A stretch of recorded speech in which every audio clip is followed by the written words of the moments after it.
All right, let's talk about the Parsha. Yeah, 8:15, we're good? We're good. All right, so we haven't talked about the Parsha for the past 2 weeks because we were talking about Hanukkah. So let's just do a quick review of what happened in the past couple weeks. So we have Yaakov, he gets married, he has 12 children, and Yosef, the other brothers, were jealous of Yosef. He had a Technicolor Dreamcoat, but more than that, what? Yeah, you're not a big Broadway fan, Rabbi. Yeah, that's their name for it. Okay. So, also the brothers thought incorrectly, but there were certain indications that they thought Yosef was trying to destroy them, and they thought they had to defend themselves. So what they did is they sold Yosef into slavery. Now, we're not going to get so much into what they thought and what they should have done, but it wasn't so clear. Meaning, it wasn't just like they were these evil brothers who were trying to destroy their brother. They thought they really had to protect themselves. And if you look at the family history, it kind of made sense. Abraham had 2 sons. He had Yishmael and Yitzchak. Yishmael was a bad guy. And then Yitzchak had 2 sons, Yaakov and Esav. Esav was a bad guy. So it would make sense that in this generation also there would be a bad guy. And they thought Yosef was that bad guy. And there were certain indications that he was bad. He was saying things to the father that weren't necessarily totally accurate about the brothers. And they thought they had to defend themselves. So Yosef gets sold into slavery in Egypt. He winds up in Potiphar's house. When he's in Potiphar's house, he is seduced, or Mrs. Potiphar tries to seduce him, and he manages to withstand her wiles and her... Mrs. Robinson, right? He was a young man, and she was much older. The inspiration to a movie in the 1960s. So Yosef, though, unlike Dustin Hoffman, was strong and overcame his desires, but because of that, Mrs. Potiphar libeled him, or slandered him, and he wound up in jail. He found himself in jail. And there he interpreted the dreams of the cupbearer and the baker. And he was in jail for many years. And when the cupbearer got out of jail, and Pharaoh kept having these bad dreams, the cupbearer said, I met this fellow named Yosef in jail, and he can interpret dreams. So long story short, Yosef interprets the dreams, and he becomes viceroy of Egypt, second in command of Egypt, because of he was able to predict that there was going to be a famine. So he told Pharaoh, you have to save up all the crops, so there's going to be a famine for 7 years. We have to save up all the food now. Because of that, he got to the seat of power.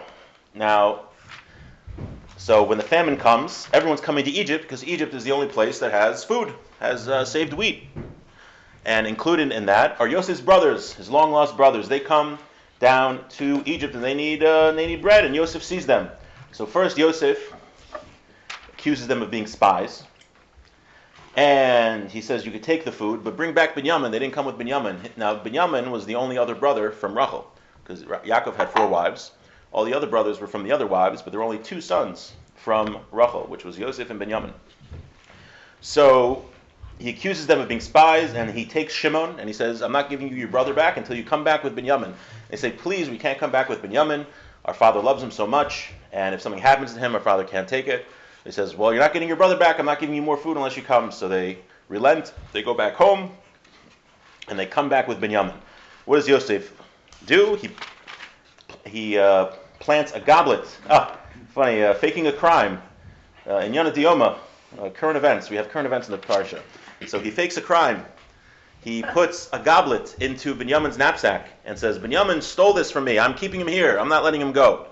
And now the brothers can't believe it. They said, we're going to have to leave Binyamin here. That can't be. Our father won't be able to take it. And that's where we pick up in this week's Parsha.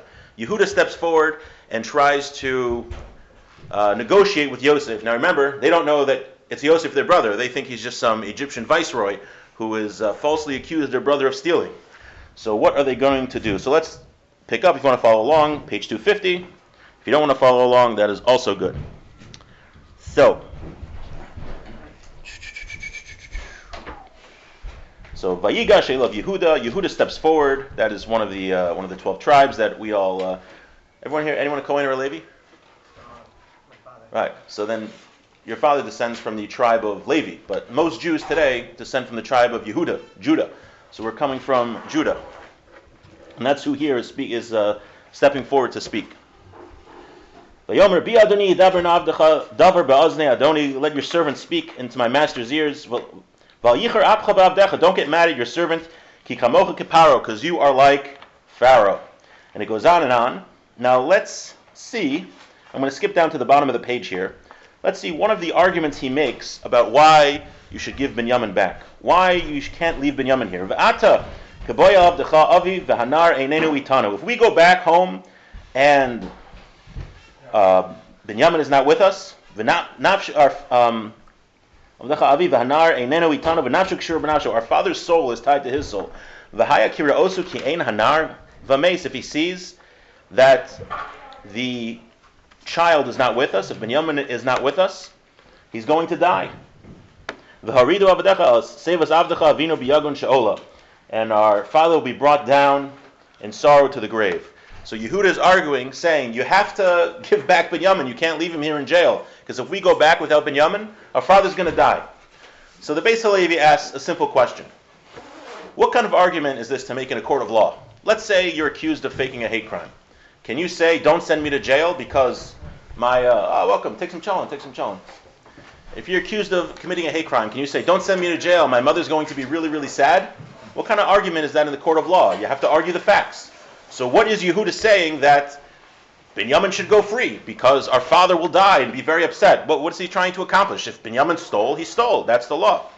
So the Beis Halevi says that when someone commits a crime and they're punished, not only do they suffer, but the family suffers. Now, to some level, the family deserves to suffer for the crime of the thief. Why? Because on some level, they didn't teach the child properly. They didn't teach him not to steal. They didn't teach him to be an honest person. And even if they did, they didn't do it to the full ability, because had they done it properly, this child wouldn't have stolen.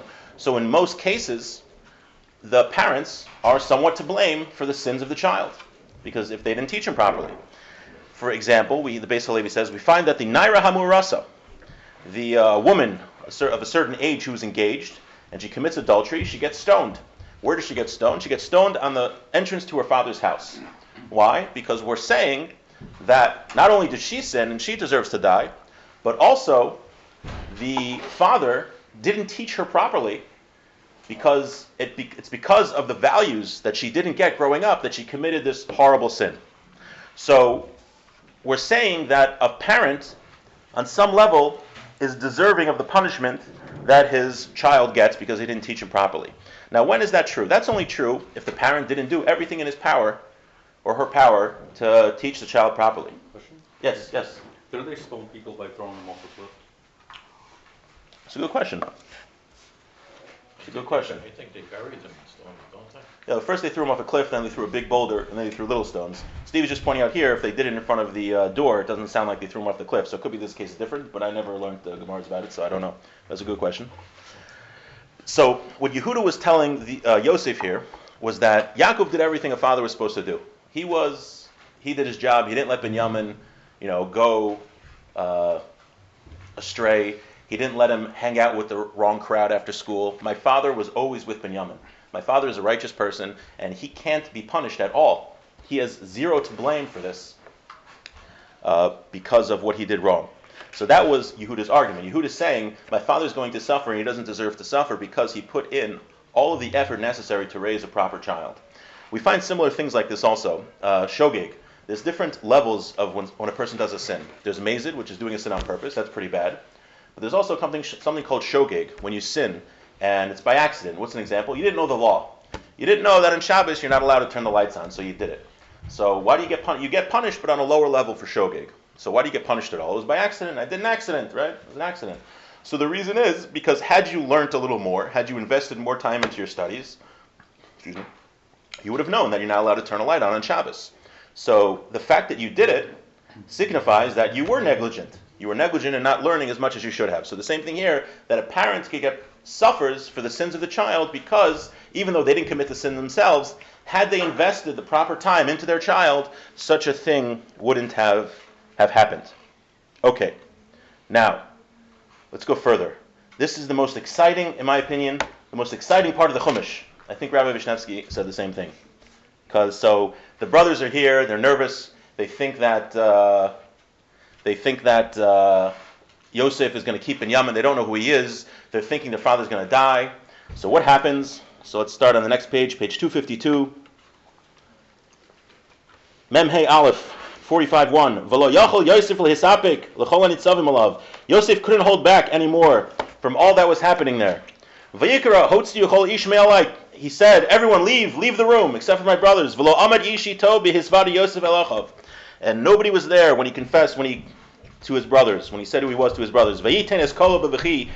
His voice shouted out in a cry. V'yishmu Mitzrayim, and all of Egypt heard. V'yishma beis Paro, and the house of Paro heard. Vayomer Yosef, Yosef said, Alachiv, to his brothers, Ani Yosef, I am Joseph. Ha'od avichai, is my father still alive? V'lo yachlu echav la'anus oso. And his brothers were not able to answer him. Ki nivhalu mipanav. They were totally discombobulated, disconcerted before him. And then we have, and the brothers reunite, and that's a very dramatic scene. You can picture it. Perfect for Hollywood. Now, the Medrash says on this, this is what Rabbi Kippur was mentioning before. He cried out, Abba Kohen Bardala said, he's a rabbi, O lanu miyom hadin, woe from the day of judgment, O lanu miyom atochacha, woe to the day of rebuke. Now, the Beis Halevi, who we were just quoting before, if you don't learn the Beis Halevi on Chumash, you gotta start. Such a clear explanation of everything going on in the Parsha. He asks questions, and then through the questions, he just gives you a clear presentation of everything that's going on, what was the motivation, and what's happening. So, two simple questions right here. One from the Medrash. What in the world does this have to do with the Day of Judgment? Yosef just saying, I'm Joseph, is my father alive? What does that have to do with Day of Judgment? One question. Second question. Why is he asking if his father's still alive? We just read a few verses later, if you recall, Yehuda said, please send Binyamin back or my father's going to die. What in the world is Yosef saying? Is my father still alive? Hello? Just said it. So with that, the Beis Halevi explains the Parsha. He says that this was not a question, is my father still alive? Yosef was not asking that, but this was rather a rebuke. Why was it a rebuke? He's saying, what was Yehuda's whole argument? Give Binyamin back to us, because our father won't be able to deal with it. He won't be able to deal with it. Yosef is saying to them, is my father still alive? Did you think about that when you sold me into slavery? All of a sudden you care about how our father feels? Did you think about it then? He wasn't asking a question. He knew his father was still alive. He was rebuking them. He was saying, all of a sudden you care about it? He's saying that your argument is false. He was, as they say in yeshiva, he was slugging him up with his own words. Don't tell me you care about your father. You care about our father. You didn't care about him, 22 years ago. You didn't care about him then. All of a sudden you care about him. So you're lying. You're not telling me the truth. That's what Yosef was saying. He was not asking a question, but rather giving rebuke. And that's what the Medrash says. Woe to us for the day of judgment. Woe to us for the day of rebuke. The Beis Halevi says the difference between judgment and rebuke. Judgment means a person will get judged for the actions that he did. Okay? And then there's something else. It's called rebuke. Rebuke means that Hashem is going to show us our own hypocrisy, that even when we have an excuse, to show us how the excuse wasn't accurate. For example, someone could say that I couldn't give charity because I was very poor. I had to save all my money to buy food and do this and do that, and I couldn't give charity. So that's technically in Jewish law, that's not a good enough excuse, but it's somewhat of an excuse, right? Even a poor person is supposed to give charity. Even someone who gets supported from charity should give some charity. But it's a pretty good excuse, meaning a person, the guy who's like super wealthy and doesn't give charity is going to be a lot worse off than the guy who's poor and doesn't give charity. So that's called Yom Hadin, getting judged. Did you give charity? You didn't get charity. But let's look at this poor guy again. Hashem's going to say, okay, maybe you have a good excuse. You couldn't give charity because you were poor. You really should have, but it's not so bad. You were poor. You have somewhat of a decent excuse. But let's see. You spent $1,000 on the new iPhone. You spent all this money to go on a vacation. That's rebuke. Hashem will show us from our own actions how our excuses are really lies, because we proved it from ourselves. And that's what Yosef was saying to the brothers. Don't tell me our father cares. You care about how our father feels. You didn't care about him 22 years ago. And the Beis Halevi brings many examples of that. He says, another example, you find that people are very nice to evildoers, evil people. People are nice to them. They have somewhat of an even though that's not correct. The pasuk says in Tehillim, in Psalms 139:21, Hello, misanecha Hashem esne. Those who hate you, I will hate. Uviskomemecha eskoted. And those who contend with you, I will contend with. There's a mitzvah to hate people that hate Hashem, that Hashem hates. Right? Heretics and whatnot, evil people. Again, you have to know who's an evil person. We're not talking about someone who doesn't know better. A real evil guy, there's a mitzvah to hate him. You're not supposed to be nice to him. But let's say a guy is nice to an evil person.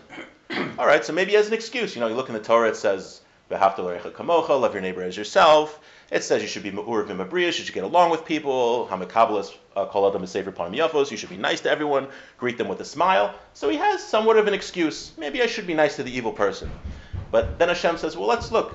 How did you treat the Torah scholars? Those same people that are nice to the evil people, you'll find that when a Torah scholar does something wrong, they'll say, oh, why did that rabbi do that? I don't like the way the rabbi does that. I don't like what he said in his speech. It was very offensive. I didn't like it. And they'll bash him on Facebook or something.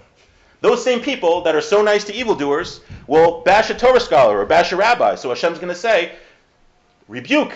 You don't really want to be nice to everybody because someone who really deserves your honor and respect, you don't give it to him. You're only nice to the evildoers.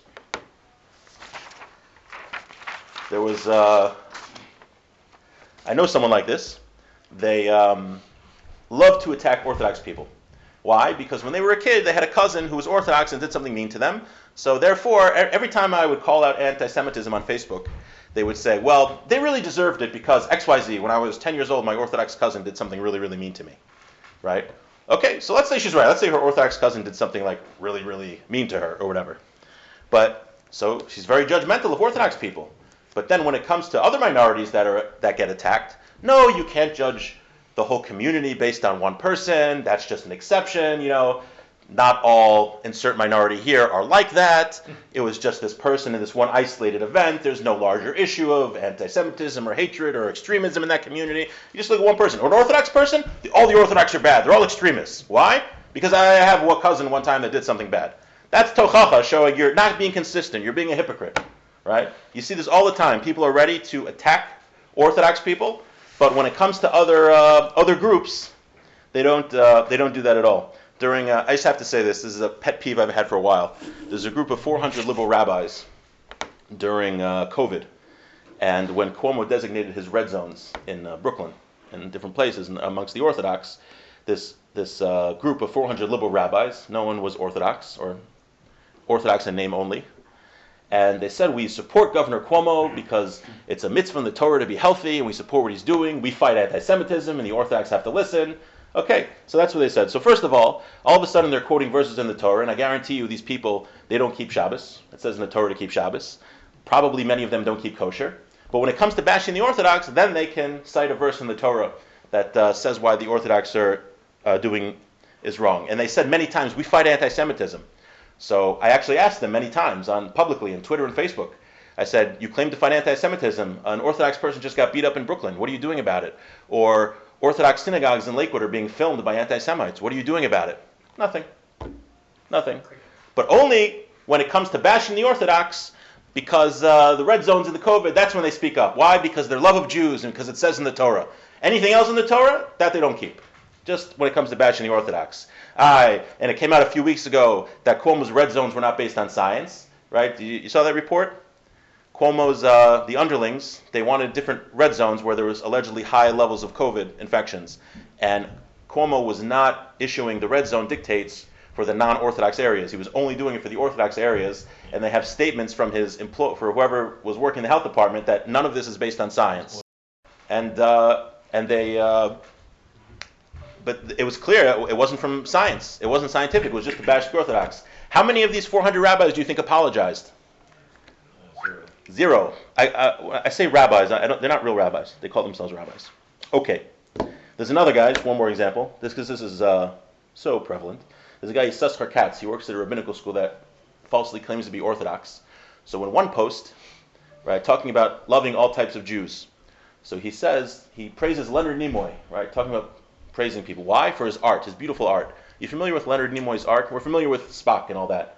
But you know what his artwork was? His artwork was he would take pictures of women in the nude wearing tefillin. And yes. And he put a book out of it. So this guy, who's allegedly the head of a rabbinical school that claims to be Orthodox, praises this man's art. Film like movies or film like Saran Wrap? Oh no, like pictures. Right, he should have stuck to. He should have stuck to Star Trek.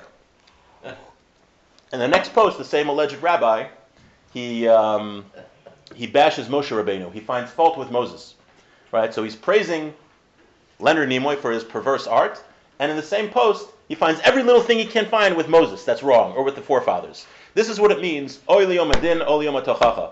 Hashem is going to slug us up, as it were, with our own inconsistencies. Now, I know I was bashing these liberal rabbis, but really, the hardest thing to do is to look at the hypocrisy in ourselves, right? When it comes to getting up on time for minyan, we can't do it. Maybe we have good excuses. I was up really late. The baby was up. I had to work late. I couldn't get up in the morning. I got late for minyan. Hashem might say, that's, you still should have gotten up, but that's somewhat of an excuse. You won't get punished so bad. But when you had to catch a flight, you were up really early and got to the airport 3 hours early to get your shoes off and to get, coffee and to get settled. So how come you can get up for the flight, but you couldn't get up for minyan? Hashem, oy liyom adin, oy liyom hatochacha, that Hashem is going to show us from our own actions how our excuses are not really valid. And the Beis Halevi continues with something very, very interesting. He says, not only is this in midos and actions that we do, but it's even in faith. There's a big Yetzer Hara, this is all throughout Chazal, a big, the evil inclination tries to make us doubt the Torah, specifically from the Chukim, those parts of the Torah which they don't have a logical explanation. For example, Shatnez, we can't wear wool and linen together. Okay. Any logical explanation? Doesn't seem to be. So the non-Jews say, I've actually had a non-Jew say this to me, like, it doesn't seem to make any sense. Like, well, that's what the Medrash and the Gemara says, that people make fun of it. The Yetzer Hara tries to get us, what are you doing that for? That doesn't make any sense. So it's easier for people to understand why God says don't murder, don't steal. Okay, logically I can understand, but don't wear wool and linen, who cares? There was a list of crazy requests from actors in some magazine once. I didn't see this myself, someone told me. And Stephen Hill, who played Adam Schiff on Law & Order, he was an Orthodox Jew, and it said one of his crazy requests is that none of his costumes could be made of wool and linen. People thought it was nuts. That's why. But the same people that ask the questions on the Chukim and say it doesn't make any sense and they're not willing to accept it, when it comes to other areas of belief, they'll accept it right away. What do I mean? Atheists. They'll believe in something as absurd as the multiverse. We've talked about this many times. I was just talking about it with someone earlier. It's because it's so silly. The scientists have discovered now that there's so many, we mentioned this before, there's so many constants that had to be exactly fine-tuned to the 0.00 whatever decimal point, the rate of gravitation, the rate of acceleration, strong force, all these things had to be exactly the way it is for after the Big Bang for the universe to form the way it is. So scientists, atheists are bothered. How could it be that it just happened to work out like that? So the atheists have a teretz. There's something called the multiverse. There's an infinite number of universes that we can't see or can't perceive with our senses, but they exist, and we just happen to get lucky. If you can believe in something so ridiculous, but not have emunah in something like Shatnez, Hashem is going to slug us up with that. Oh, really? You don't believe in wearing wool and linen because you can't figure out how it works? But you'll believe in the multiverse, which makes absolutely no sense? How can you have faith in that, but you don't have faith in the Torah? The Rambam says that you could write the most idiotic stuff and write the name of Aristotle and ascribe it to Aristotle, and people will just accept it. People have faith. There's a book called I Don't Have Enough Faith to Be an Atheist. There's so many things you have to believe in, right, to explain. They don't know how life got started. They don't know how the world came about. Evolution is falling apart, the theory. To be an atheist, you really have to have a lot of faith. My Rosh Yeshiva student was challenged to a debate by an evolutionary biologist. So he read up on it. He was a rabbi. He read up on it and he debated in front of college students. He was asking such good questions that the professor, she just got frustrated and said, evolution's true because I believe it's true, right? It's emunah. She has emunah. She has faith in atheism. The Beis Halevi is saying, you ask questions on the Torah because it doesn't make exact sense to you. But You believe in everything else. You believe in evolution, which has numerous questions, books and books and books with all the serious questions in evolution. The whole theory is a joke at this point. It's neo-Darwinism and punctuated in equilibrium. You have a machlekes amongst the evolutionists. They never found the fossil record. They can't explain how the DNA, the chances that the DNA formed. First of all, they don't know how the DNA got there. They never saw the DNA replicate to go into different species. 15 million questions, thousands of pages. That you believe in. But Shatnez, you can't accept that there's a God who has more wisdom than you. Hashem is going to slug you up based on that. But again, just want to finish with one other thing. Now, we know the end of the story, so we can kind of figure out what the brothers, we know it all works out. The brothers get along, make up, very nice. But at this point, you have to remember, the brothers sold Yosef into slavery. And all of a sudden he says, hey, I'm Yosef. They thought he was going to kill them. right? Now this is the revenge of Joseph. He's about to destroy them. So the Beis Halevi points out, at first they were very nervous. It's only after, a few verses later, right? First he says, I'm Joseph, is my father still alive? And then they were very nervous. Vayomer Yosef alachav, then Yosef said to his brothers, Gishuna Eli, come to me, Vayigash v'yomer, Ani Yosef achichem, I'm Joseph your brother. When he said, I'm Joseph your brother, then they relaxed a little bit, because then he's saying, don't worry, I'm still your brother, I'm not going to take revenge. Now I know you feel bad about what you did. First they were very nervous. He said, I'm Joseph, is my father still alive? Uh-oh, we're in trouble. And he says, no, come here, I'm Joseph your brother. They relaxed. But the idea is, I think what we should take out of this, is that in our own lives, we are all hypocrites on some level. And we have to think, when we're serving Hashem, when we make an excuse, I can't make it out to a class because it's too cold or it's too late. But if I was going to a restaurant or going to a bar to watch the game, would I go out? So then the excuse isn't so good. So Hashem was going to judge us based on if we're consistent.